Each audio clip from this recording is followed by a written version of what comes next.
पिछली वीडियो में हमने बात की थी धर्म की। हमने समझा था कि कैसे कई बार धर्म का नाम लेकर हम लोग डर, दबाव, परंपरा और लोक धर्म को बचाने लगते हैं। लेकिन आज सवाल थोड़ा और गहरा है, क्योंकि धर्म की तरह ही प्रेम भी एक ऐसा शब्द है जिसे इंसान ने बहुत बार अपने डर, अपनी सुविधा, अपने अधिकार और अपने स्वार्थ के हिसाब से बदल दिया है।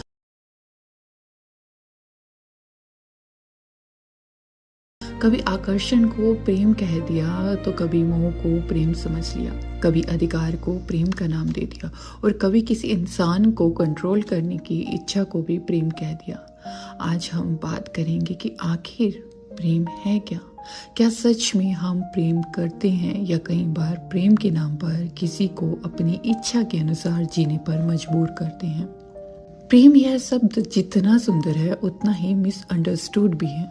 आज बहुत बार हम कहते हैं, मैं तुमसे प्रेम करता हूँ या करती हूँ इसलिए तुम मेरी बात मानो, मैं तुम्हारी केयर करता हूँ या करती हूँ इसलिए तुम वैसा ही करो जैसा मैं कहूँ, मैं तुम्हें खो नहीं सकता इसलिए तुम्हें मेरे अनुसार जीना होगा।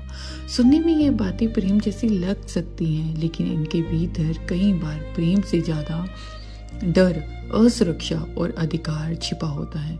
क्योंकि प्रेम किसी को छोटा नहीं करता, प्रेम किसी की आवाज नहीं छीनता, प्रेम किसी की स्वतंत्रता से नहीं डरता, प्रेम किसी इंसान को अपनी मुट्ठी में बंद करने का नाम नहीं है। प्रेम किसी इंसान के अस्तित्व को समान और स्वतंत्रता से देखने का नाम है। प्रेम केवल रोमांटिक रिलेशनशिप से शुरू नहीं होता। प्रेम किसी इंसान से शुरू हो सकता है, किसी जीव से, किसी पेड़ से, किसी नदी से, शहर से, याद से, आवाज से, कभी किसी खामोशी से भी शुरू हो सकता है। यानी प्रेम की शुरुआत कहीं से भी हो सकती है। लेकिन जब प्रेम सच में अंदर उतरता है, भीतर उतरता है, तो वह केवल एक व्यक्ति, एक जगह तक सीमित नहीं रहता, वह हमारी पूरी दृष्टि बदलने लगता है। प्रेम का स्वभाव फैलना है, सिकुड़ना नहीं। जब प्रेम भीतर आता है तो मन छोटा नहीं होता, मन थोड़ा और विशाल होने लगता है। आप दुनिया को पहले जैसी नजर से नहीं देखते। किसी की मुस्कुराहट में करुणा दिखती है, किसी की चुप्पी में दर्द दिखता है, किसी की गलती के पीछे उसकी परिस्थितियां दिखती हैं। प्रेम हमें केवल किसी एक व्यक्ति से नहीं जोड़ता, प्रेम हमें जीवन से जोड़ता है। प्रेम हमें कम जजमेंटल और ज्यादा संवेदनशील बनाता है। प्रेम हमें कम कठोर और ज्यादा करुणामय बनाता है। प्रेम हमें सिर्फ प्रेमी नहीं बनाता, बेहतर इंसान बनाता है। कबीर के बाब में प्रेम कोई बाजार की चीज नहीं है। प्रेम को ना खरीदा जा सकता, ना बेचा जा सकता, ना किसी पर थोपा जा सकता। कबीर का संकेत यहाँ यही है कि प्रेम पाने के लिए अहंकार को खत्म करना पड़ता है। प्रेम में अपने मैं को थोड़ा पीछे रखना पड़ता है, क्योंकि जहाँ सिर्फ मैं है वहाँ प्रेम धीरे धीरे ओनरशिप बन जाता है। ओशो की दृष्टि से देखें तो प्रेम का अर्थ अधिकार नहीं है, स्वतंत्रता है, जहाँ हम किसी इंसान को अपने अनुसार बांधना नहीं चाहते हैं। वहाँ प्रेम धीरे धीरे कंट्रोल बन जाता है। और बुद्धा का मार्ग हमें याद दिलाता है, नफरत से नफरत शांत नहीं होती। अगर प्रेम के नाम पर हमारे भीतर नफरत, बदला या हिंसा जन्म ले रही है तो हमें रुक कर खुद से पूछना चाहिए, क्या यह प्रेम है या मेरे अहंकार को लगी चोट? हमने प्रेम को अक्सर पाने से जोड़ दिया है। अगर सामने वाला मिल गई तो प्रेम सफल, अगर रिश्ता शादी तक पहुंच गया तो प्रेम पूर्ण, अगर सामने वाले ने वही रिस्पॉन्स दिया जो हम चाहते हैं तो प्रेम सही, और अगर ऐसा नहीं हुआ तो हम कहते हैं मेरा प्रेम अधूरा रह गया।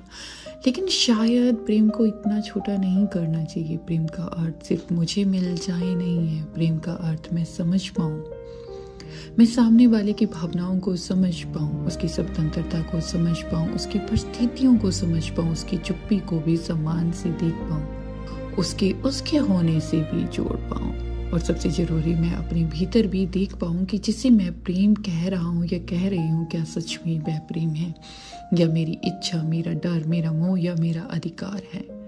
क्योंकि कई बार हम सामने वाले को प्रेम नहीं करते हैं, हम अपने बनाए हुए सपनों से प्रेम करते हैं। हम चाहते हैं कि सामने वाला उसी सपने में फिट हो जाए, वह वैसा बोले जैसा हम चाहते हैं, वह वैसा चले जैसा हम चाहते हैं, वह वैसे ही रिस्पॉन्स दी जैसा हम चाहते हैं। और जब ऐसा नहीं होता तो हम दुखी हो जाते हैं, क्योंकि हमारी उम्मीदें पूरी नहीं होती। कभी गुस्सा हो जाते हैं, कभी उसे दोष देने लगते हैं, कभी शिकायत करते हैं। लेकिन प्रेम का पहला कदम यही है कि दूसरे को अपनी कल्पना से अलग एक पूर्ण स्वतंत्र इंसान की तरह देखना। शायद इसीलिए आज हमें प्रेम को फिर से समझने की जरूरत है, क्योंकि हमने प्रेम जैसी सुंदर शब्द के साथ मोह, अधिकार, स्वार्थ, जेलसी, चीटिंग, कंट्रोल, वॉयलेंस, न जाने कितने शब्द जोड़ते हैं। लेकिन प्रेम इन सब से ऊपर है। प्रेम क्योंकि सिर्फ प्रेम है।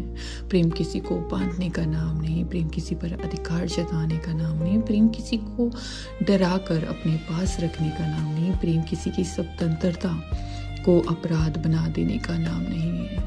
प्रेम तो वह रोशनी है जो इंसान के भीतर उतर कर पूरे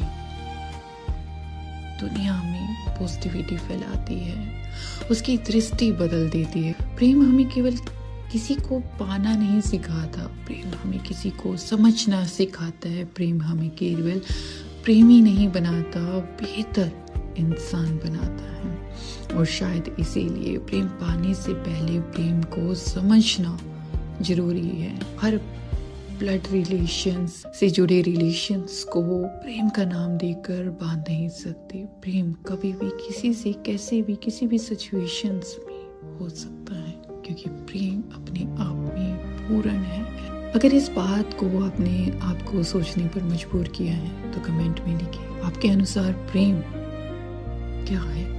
सीरीज के अगले भाग में हम समझेंगे प्रेम और मोह में क्या फर्क है, क्योंकि प्रेम को प्रेम की तरह समझना शायद हमारी सबसे जरूरी इनर जर्नी है। शायद इसी के थ्रू हम अपनी दुनिया से हिंसा को खत्म कर सकते हैं। Thank you so much.